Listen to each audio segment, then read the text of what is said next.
I don't know. Good morning, everybody.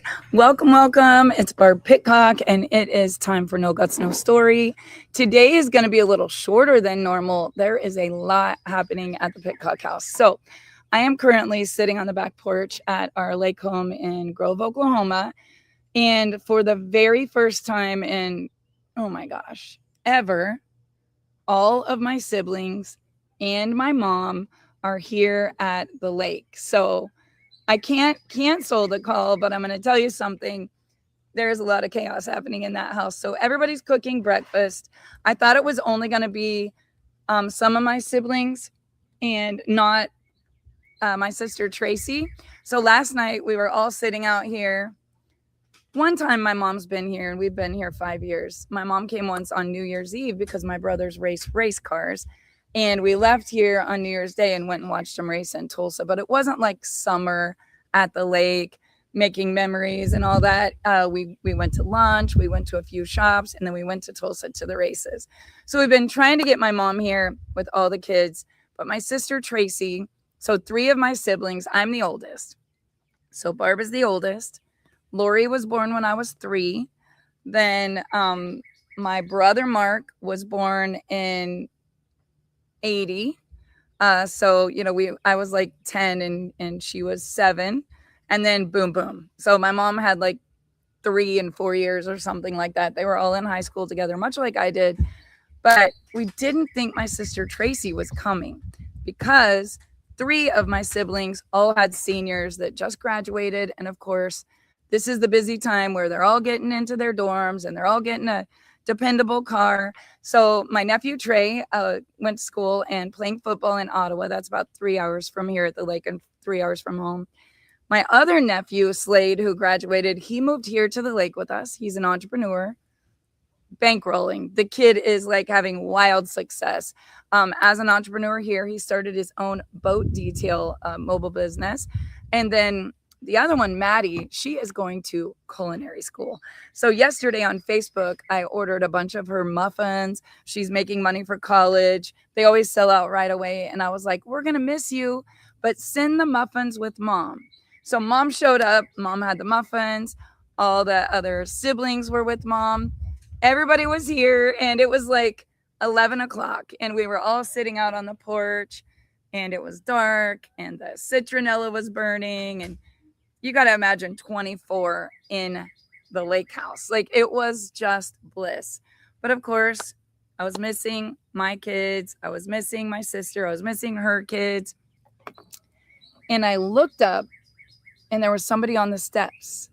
And I was like, what in the heck? Because my sister Tracy had to go to Wichita yesterday, 3 hours from here, buy a car and get everything her daughter needed to meet her roommate. Well, what happened was everybody was on the way here. And my sister Tracy called her husband and said, I'm halfway there with my daughter, buying a car, getting her into school.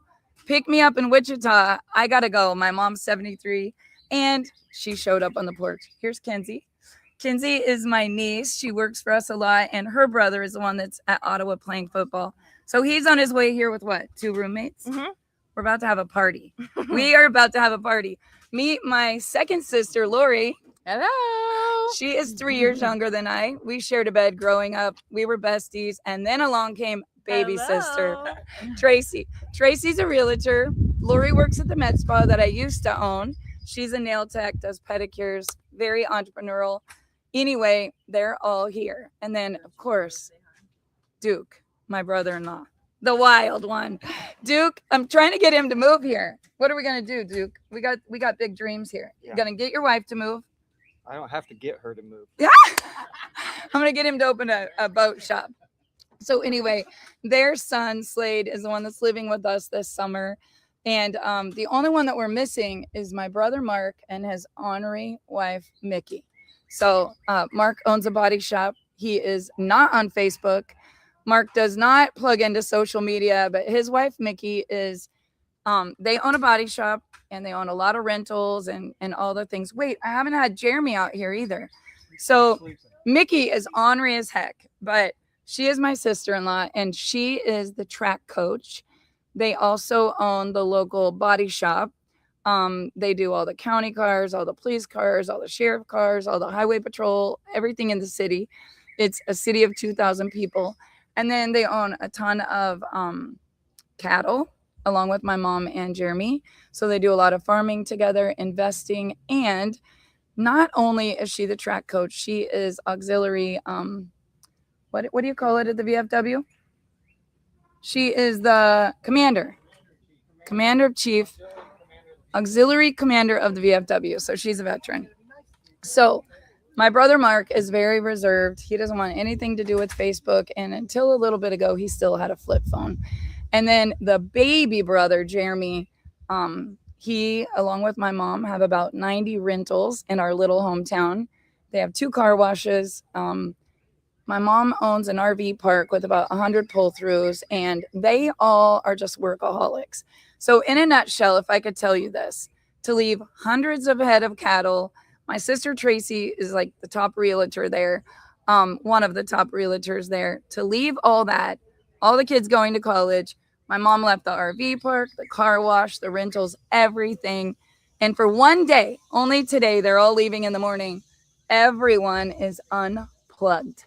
So as soon as I finish today's No Guts, No Story, I have a short training call for our company, which I would never miss. If it wasn't for that, I wouldn't be able to have the freedom to do what I'm doing here. And then we are going to host.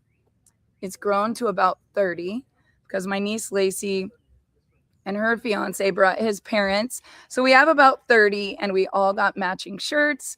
My brother-in-law brought his surf boat. The other brothers brought 4 jet skis, and we're going to get on our fishing boat and we're going to go have fun. But I want to ask you guys, like, what is the most important thing to you? Because when I was thinking last night about how excited I got when my baby sister walked up the steps and said, "Surprise," I literally just started to cry. Like, the most important thing to me is family. And I think sometimes the reason why we don't have goals and dreams and all the things that we want to do or think we want to do is because we really don't know what are your values. So it's okay to not have family be your most important value.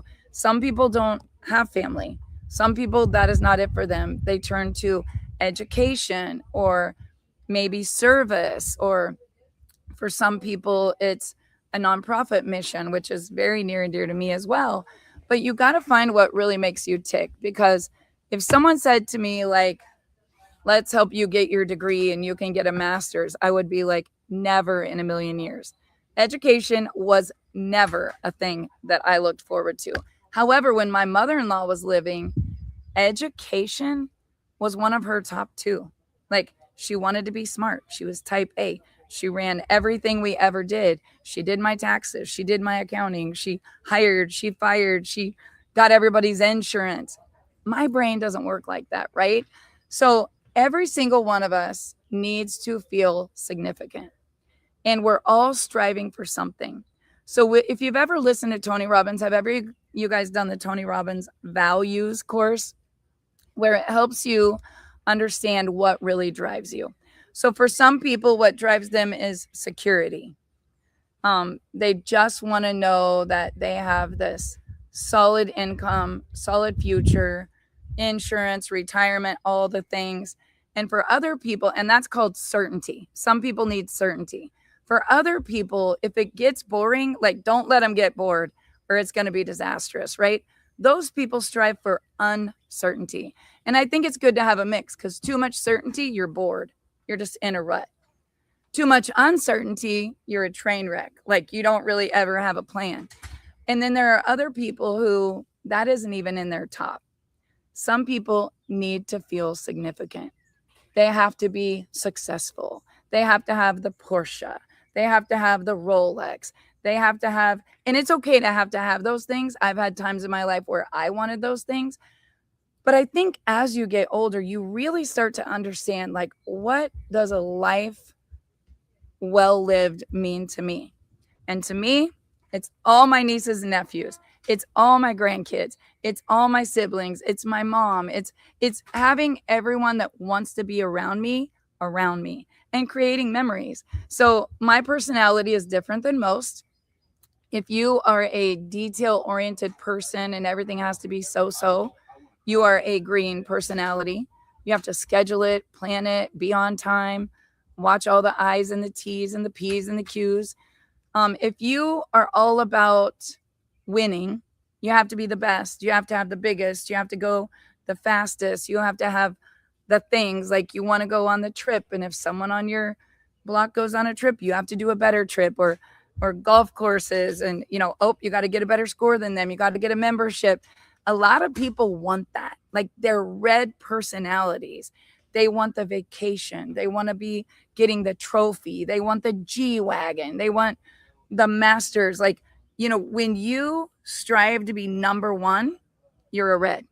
Have you ever been playing Monopoly with someone? It's just easier to let them win than see them freak out if they lose. That is a red personality. And then you have the yellows. A yellow personality strives for the mission. They're going to be a missionary. They're going to volunteer at all the ball games. They're going to put together the veterans parade. They're going to be probably wearing worn out shoes, giving their money in the offering plate. They're going to do without to help others. I have a lot of this in my personality. It can be a blessing and a curse because I would give away my own plate before I would see someone else go hungry. I can't sit and not be like, let me get you some food. Let me make you. Last night, everybody was sitting out here. I was in every room making sure every bed was made. Everyone had a good pillow. I didn't want anyone to sleep on the floor. And, it's a good thing if you have a lot of compassion and you're always wanting to help others. But it also tends you to not have boundaries, to give too much of yourself, to lose yourself, to always see the good in people, to sometimes end up getting hurt because you'll give away everything that you have to save someone else. And I've had to learn along the way what are my good and bad personality traits and how do they serve me. But what I really am is a blue personality. And a blue lives for days like today. The Kodak moment. I want to be the hostess with the mostest. I want everyone to come stay in my home. We had a retreat last month with 120 people at a mansion in Texas. It was literally the best day of my year so far. Just seeing people dream and laugh, feeding them, taking photos of the moments with them, building their dream, helping them to see that you can do and you can be and you can have anything you dream of. Like, let's have fun. Life is too short to not have fun. So I am a combination of blue and yellow. I want to save the whole world and I want to have fun doing it. And today we're going to do a lot of having fun. But I want to talk to you about something that happened to me this week, because when you think about what's most important to you, you want to have certainty and know that you're going to be okay. Uncertainty means you take a risk, you have dreams. You don't just live your whole life and then one day it's gone and you're like, wow, well, we had everything perfect, but we never spent any of the money. We never went on the tour. We never bought the dream home. Like, you don't want to be so careful that, some of you do because you need certainty in your life. But I'm going to ask you to live a little, because this week I witnessed something that was horrific. I had worked really, really hard all week, really hard. Tuesday, 12 hours of Zooms. Wednesday, 4-hour drive, noon meeting, Zoom right after that meeting. Couldn't make it here by Inner Circle and my 8 o'clock Zoom with a new prospect. So unfortunately, but fortunately, I called Callie and said, hey, I'm going to come crash in your bedroom. And I held crew through all the Zooms, which is actually the most important thing to me. But I would never let people down that needed me on a Zoom, right? 12-hour Zooms all week. Thursday, I just had to be here by 7 o'clock, do the CEO Zoom. And then I knew it was going to be a weekend with my family. I was really looking forward to it. I had all my stuff packed in the car. We had a corporate Zoom the whole drive. When I left Callie's house in the morning, it was about 10. We all do corporate discussions once a week, planning Black Friday. We had everything Black Friday the whole way. And about the time the Zoom ended, I was pulling into the lake bridge.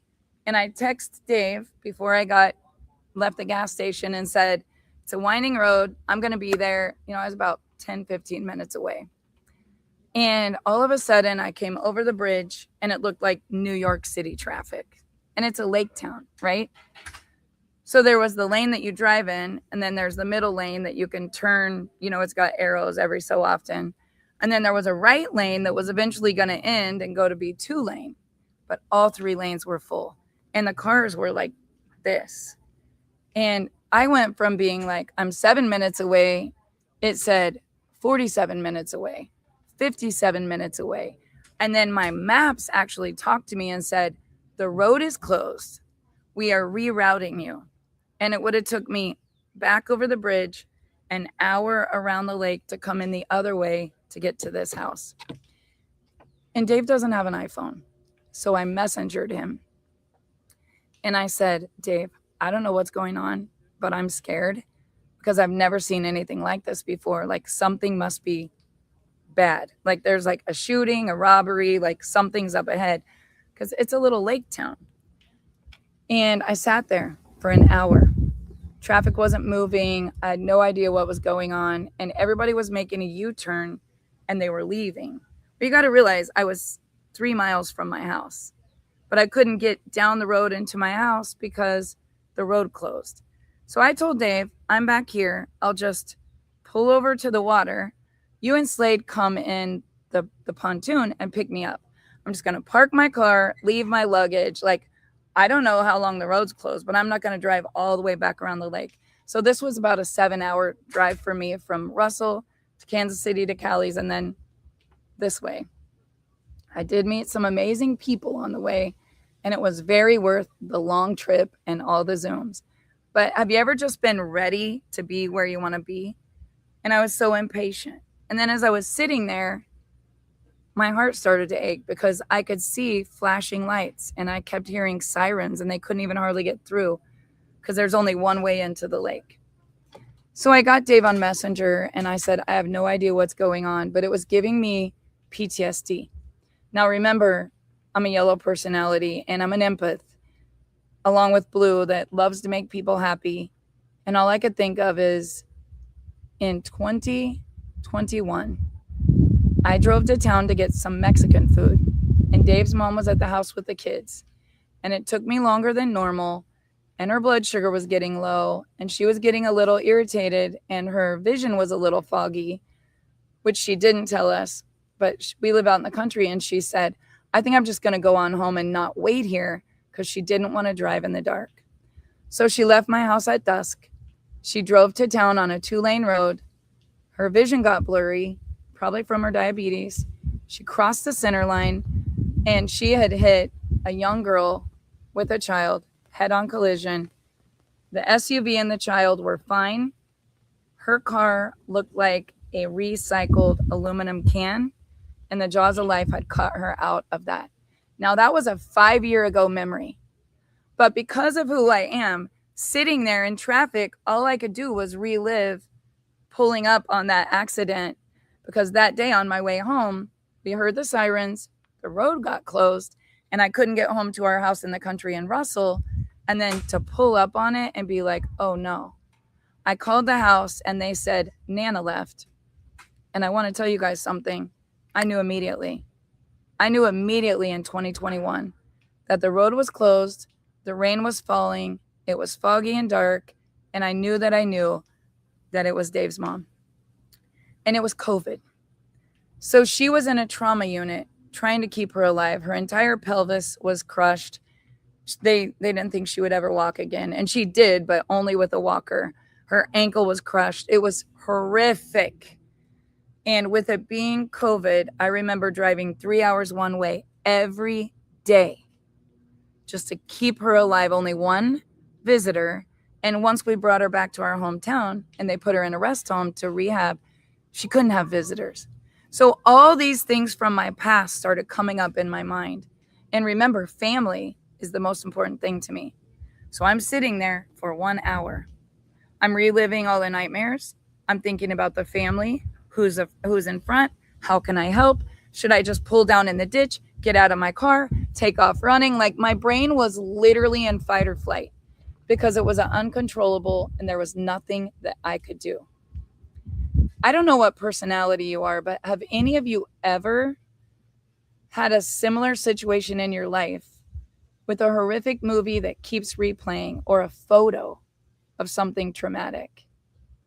And it literally controls you because of the emotion, and you cannot get it out of your head. That's called trauma. That's called trauma. And what you don't realize is that panic, that worst case scenario, that fear.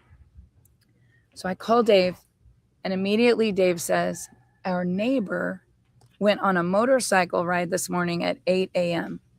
Now I'm really losing my mind. What if it's our neighbor? What if I pull up and it's our neighbor? So Dave goes on Facebook in our lake group and says, what's happening on Leisure Lane? My wife can't get to our house. And someone explained what had happened. And I want to tell you guys, I held my new baby. I'm going to the lake. My family's coming. It's going to be an awesome day. Like my vibration was up here. Like I was so jacked for the weekend. And then in an instant, I'm witnessing something that's completely traumatic.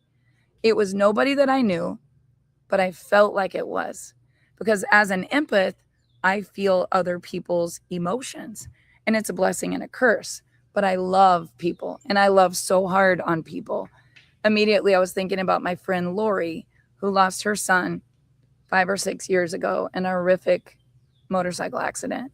Then my mind went to Katie Manley, who helps me a lot with our Invisible Angels mission, who lost her brother. And I couldn't get it out of my head. And I started to panic. And I told Dave, I got to get out of my car. I can't sit here in my car. What's ahead of me? What's going to happen? Like, just get in the boat, drive around the bay, and I'm going to park my car in the ditch and run to you. Now, I don't know if you guys have ever had these kind of emotions. I forgot that I was even like this. But some people want to fix it all. They're like, how do I fix this? How do I help? How do I fix? And some people, your brain goes into fight or flight, where you're just like, stop, drop, roll, run, right? You don't want to feel through the emotion. Dave read a book recently called Dead Feelings Buried Alive, or something like that. Feelings Buried Never Die. That's what it was called. And it was just all the things that you've ever been through that you try to push down. And then I hate the word trigger, but sometimes you can be going along, everything's going great. And then one thought comes that happened to you 20 years ago. And you get this little voice in your head telling you, remember what happened? Nothing ever works for you. Or it's telling you, be careful, something bad's going to happen to you. And, I have my whole family driving here to come to the lake. I want to tell you guys, I sat there. I didn't turn around. I didn't reroute. I didn't park my car and run. I didn't take the 45 or 50-minute detour around the lake.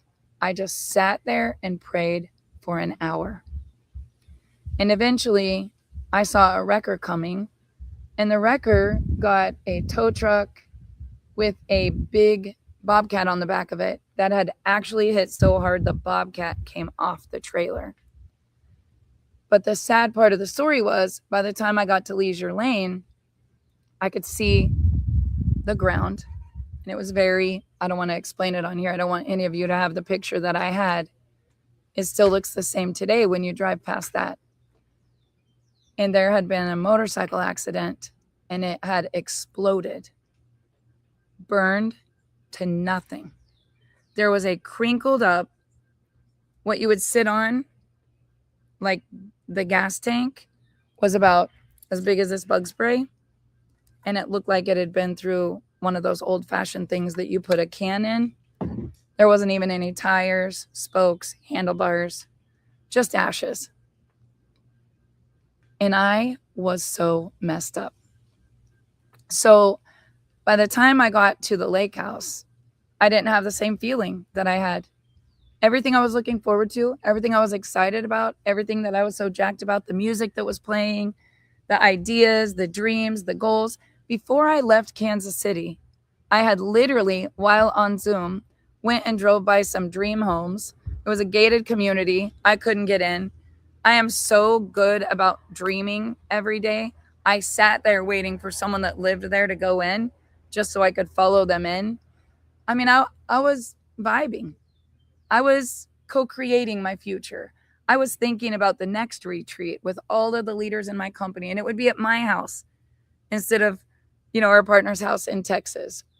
And on the drive here, I went from living the dream up here to like, oh my God, texting my kids, don't drive, don't get in your car, never buy a motorcycle, never get on a motorcycle, lock your doors, that whole fear. And I want to tell you guys something about fear. It's real, but a lot of times it's false evidence appearing real. And because of things that we see that we can't get out of our head, we won't take a risk. We won't do anything other than play it safe. We always think the worst case scenario. And I am so guilty of this. So I have a lot of PTSD. Anybody else on this Zoom, on this live stream, whether you're watching YouTube, Instagram, Facebook, anybody else struggle with PTSD? It's post-traumatic. It's not what's happening today. It's not what could be happening tomorrow. It's crap that happened and you can't get the picture out of your head. You cannot get the video out of your head. And so then every good thing that starts to happen, you start thinking, yes, Stacy, say it louder. When you have someone who has taken their life and you have suicide in your family, guilt is one that you fight every single day. So we can't stop thinking about what happened that one time. And it makes us focus on that. And what we don't want, we actually attract more of. So how do you change that thought? And on another Zoom, I'm going to interview a good friend of mine that's really good at this. Yesterday, she was coaching me through Messenger. She said 5, 4, 3, 2, 1. So it was like 5 things that you see to get the bad picture out of your head. 4 things that you hear. 3 things that you smell. 2 things that you touch. 1 thing that you taste. And I did it all day yesterday trying to get that out of my head. But my question to you is, what is your personality? And what are your values? What is most important to you? Because I will tell you, after coming up on that accident, I thought to myself, book the trip, take the picture, buy the house, get the boat, go do all the things that you want to do with all the people that you love, because tomorrow is not promised. And who knows whose fault it was that accident happened. But it was a 30-year-old kid. And today that kid is not here. Now, my kids are close to that age, right?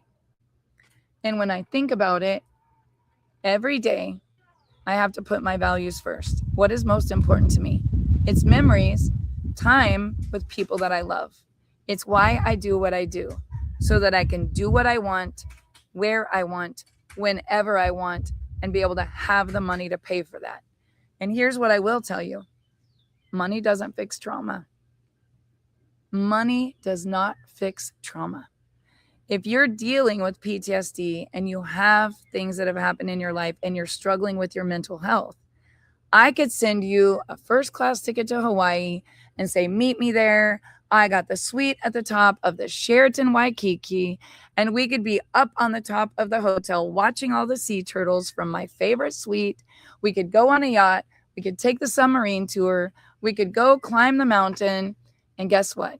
Whether me and you were sitting right where we're sitting, or if I took you to Hawaii, you would be a depressed person in Hawaii. If you're a broke person and that's your mentality, and you win the lottery, and we leave and we go to Dubai, a month or 2 from now, you'll be a broke person in Dubai, because you have to fix. It's called mind weaving. You have to fix the things that have happened and heal from them, or you keep recreating the same scenario. Now, I could check so many boxes. We call our family, used to be, Dysfunction Junction, because I don't care if it was someone going to prison, someone with abuse, domestic, drugs, alcohol, divorce, bankruptcy, cancer, suicide. There's so much. And I don't know what you're going through, but I want to tell you something. Your story matters. And every single thing that you have been through can either be the reason that you don't dream anymore, or you can make it the reason that you do. Because your story is the most powerful thing you have. The pain that you've been through is where you find purpose. You're not just going to be like, what is my purpose? And it's just going to show up. You're going to have to go through some shit. And when you go through it, you learn what you hate, what you absolutely hate. Lately for me, I think about a lot more than just mental health. I think a lot more than just mental health and recovery. I think about domestic violence. I think about people who maybe they're addicted, but they're not even addicted to a drug or alcohol. It's like addicted to the way that someone treats them. Trauma bonding, right? I work with so many amazing women and men. A lot of the women really open up and tell you everything that they've been through. Men don't. Do you know how men process depression or guilt or fear or grief? Anger. Because a man is supposed to be the protector. A man is supposed to be strong. A man is supposed to be the provider, right? So what happens is they run to whatever they can do to cope. Do you realize everyone around you is just coping? They're all just doing the best they can with what they have to get to where they want to be. And what I want to say to every single one of you, you are so right. Men don't cry. They withdraw. They leave. They go do something. They mow. They fish. They get a project, right? Women can call a friend and cry.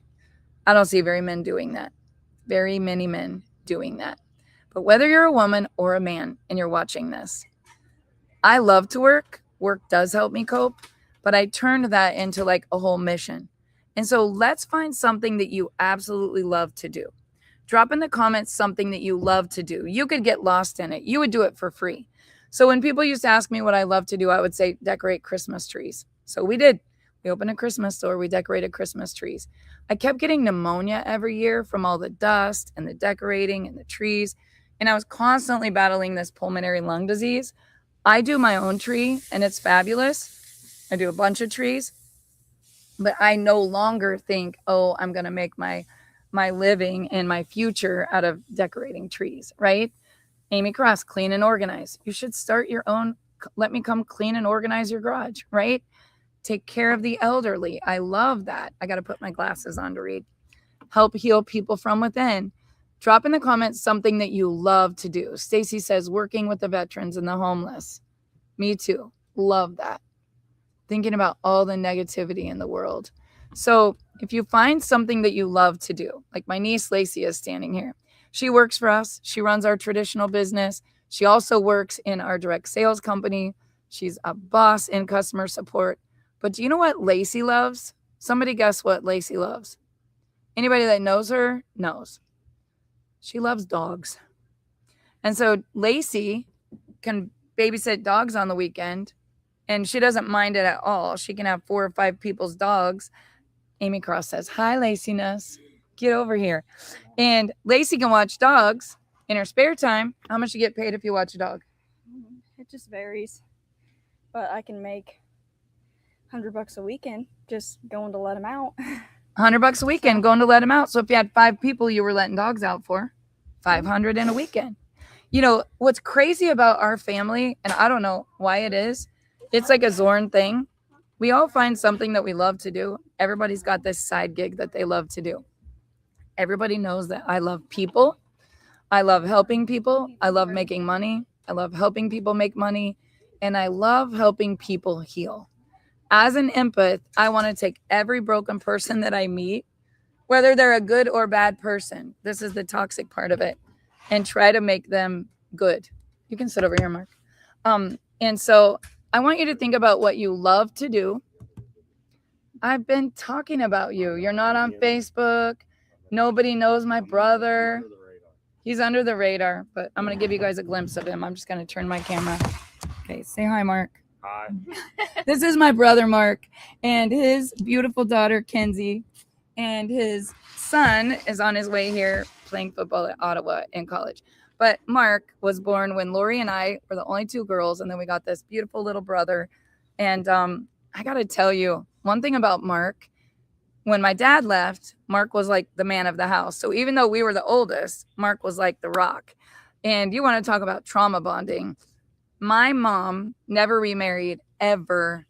And her boys became like the solid rock of the house. So now they live very close together. They do businesses together. They have cattle together. They go to the casino together. How much did you win last night, Mark? I lost. You did not lose. Guy wins everywhere he goes. Him and Dave make a great pair. But the only thing that my mom really loves to do other than work is go play slot machines. So I stayed home last night and prepared for this morning. But everyone else, what time did you guys get home? 2 o'clock. They got home at 2 a.m. I went to bed with my book, trying to figure out what in the world I was going to talk about this morning. And my sister Lori said, I know you're going to talk about what happened. You're going to talk about a motorcycle accident you came upon, and you're going to talk about holding your new grandson. And so every Saturday when I come on here, I just try to bring you guys real life. What happened to me this week and how I learned from that and how I grew from that. So I got here to the lake, you guys, and my head was really messed up from seeing that accident. And I would say it was very low vibrational, like fearful, like, oh my God, my whole family's driving here and there was just a horrible accident. And when you can't get that out of your head, you got to change your state. So I wasn't even here for an hour and my realtor texted me and he has showed me 100 houses. I mean, he basically gets paid $0 to take me and look at 3 or 4 houses every weekend and spend our day together. And then I say I'm going to buy them, but then I check all the boxes and I go, nope, doesn't have the sunset view. Floors are too dark. All my dog hair is going to show up or whatever. And I'm telling you guys, I got a text yesterday and he said, Barb, I found your sunset view. And do I have Rise with me? Christine, do you think I have Rise with me?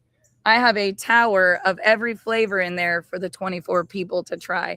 I don't go anywhere without Rise. So I had to drink 2 that day. But I will tell you, my realtor said, let's go walk through this house. And I felt so different within like 15 minutes. Not that stuff or material things is ever going to make you happy, but you got to quit thinking about what happened today and what happened yesterday. And you got to be thinking like, where am I going to be 5 years from now or 10 years from now? And the good thing about the sad situation I came upon, it made me take urgent action. It made me think to myself, tomorrow isn't promised. I got to make moves today. And I took massive and immediate action. So I want to inspire you guys. Don't stay stuck. Don't think about the past. Don't play it safe, worrying about what might happen that's probably never going to happen to you anyway. Take massive and immediate action on your dreams and goals. So your exercise for the week, I did this with everyone in our company last week. Everybody got a 3x5 card and they wrote on it. And they wrote where they want to be a year from now, even 90 days from now. And it said, it feels so good to be, and then we finish the sentence. And Bob Proctor used to do a lot of trainings on this. Earl Nightingale, The Strangest Secret. Earl Nightingale, The Strangest Secret, pop quiz. Anybody know what The Strangest Secret is? You will become what you think about most of the time. I remember when I taught this to my kids, Chance was about 16, and we were at a Jim Rohn event, and he said, you will become what you think about most of the time. And Dave looked at me and said, uh-oh, Chance is going to turn into a teenage girl. I mean, all Callie could think about was this little brindle poodle. She wanted this little blue toy poodle. And I was like, no, we're not getting another dog. We have 9. Next month, we had a $1,600 brindle poodle. So when you write it down, and we did this exercise as a family, Chance wrote down D1 football. He was a baseball player. Next thing we knew, he was at K-State.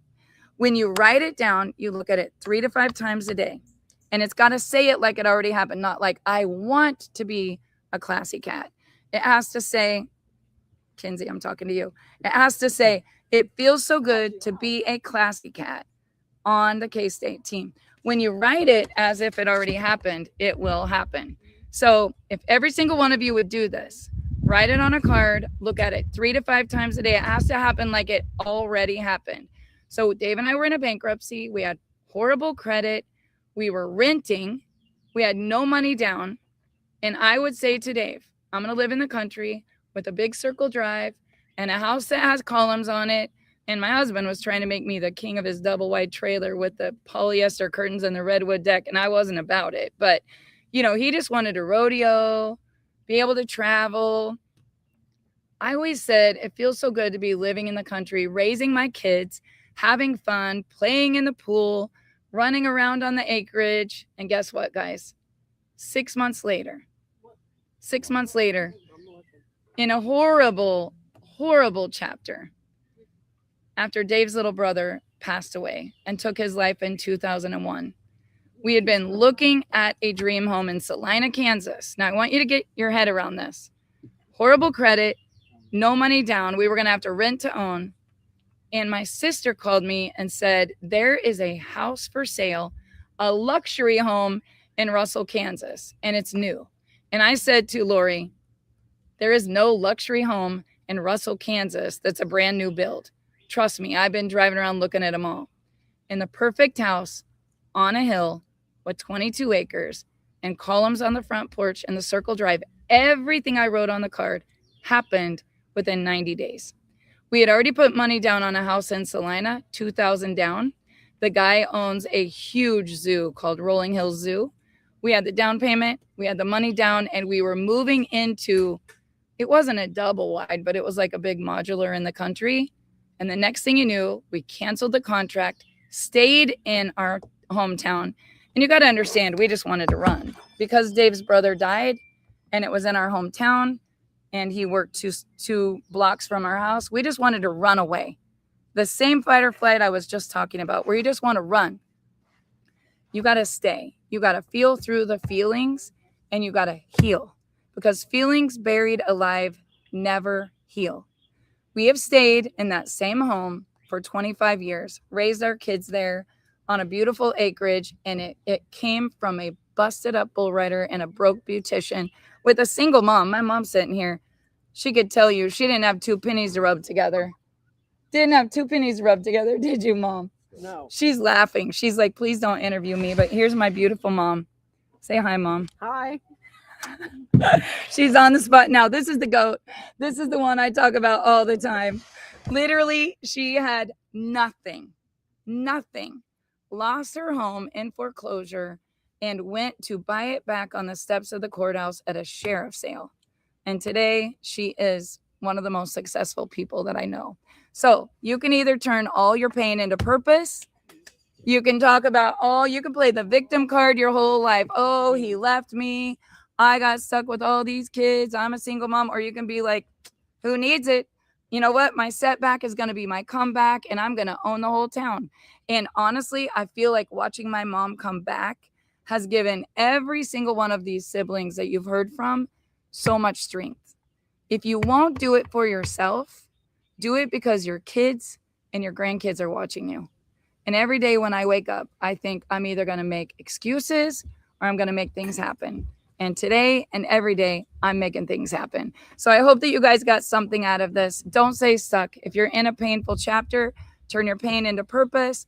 Reach down and say, what do I love to do? If you ask my mom what she loves to do, she literally loves to mow. She can hire everything to be mowed, but if I want to find her, I got to go find her on a mower. It makes her happy. She loves to mow. What? No stress. No stress. She mows the campground. She mows all of her properties. And one day me and Dave pulled up. We brought her favorite drink from Sonic. And we said, Mom, why are you out here mowing in this heat? And she said to me, what'd you say? If you don't keep moving, They'll put dirt on you. if you don't keep moving, they'll throw dirt on you. So guys, keep moving, dream big dreams, do what you love, and never give up. And stay tuned, because I got a whole new list of dreams. And after having everybody here this weekend, I'm going to make sure I have a place that when I have a retreat or family, nobody's going to be sleeping on the floor.